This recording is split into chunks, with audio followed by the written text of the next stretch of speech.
To start, I don't like to do too much market research. Yes, to an extent, it's important to see what's happening in fashion now, see what the trends are to either follow or avoid them, to know price points, to know customer segments. But I don't want to be so influenced by what others are doing. I think my most unique and creative stuff comes from the vision I have up here.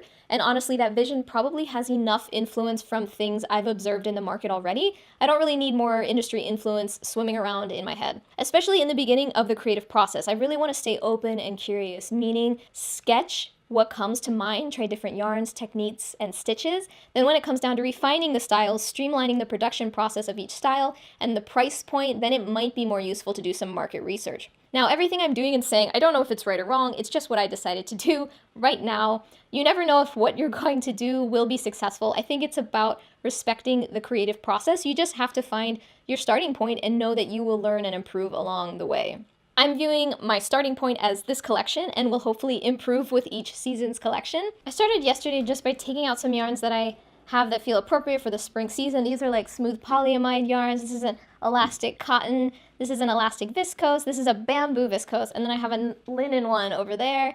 So I'm looking for these thinnish, breathable, and light fibers. No wool, no cashmere, and not too bulky.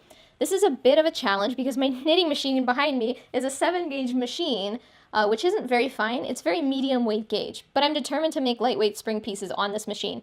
But because the finest gauge garments I can probably make are about a 9 gauge, I need to keep the yarns and fibers very lightweight, breathable, and maybe some sheerness, a little bit of see-through will help to keep the fabrics looking light. Also, I'm thinking I have to keep the colors lightish as well. Not necessarily light as in shade, but light as in weight. I don't yet know how, but I think there's a way of using dark colors but making them appear light, weightless, or ethereal, all good traits of a spring collection. I also started sketching yesterday. I just sketched 5 looks so far. I was curious about mixing wovens and knits, so I sketched a few looks that mix these techniques, and they're modular as well, so the sleeves can go from like long to short, and the pants can go from like pants to shorts. So we'll see if anything comes of this. This was just what was in my head yesterday.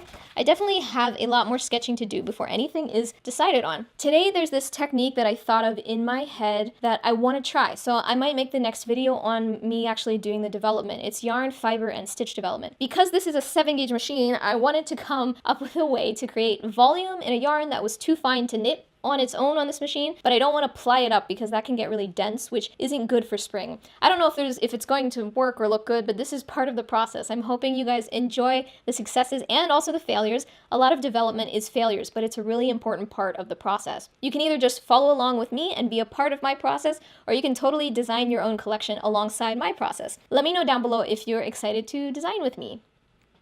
And subscribe!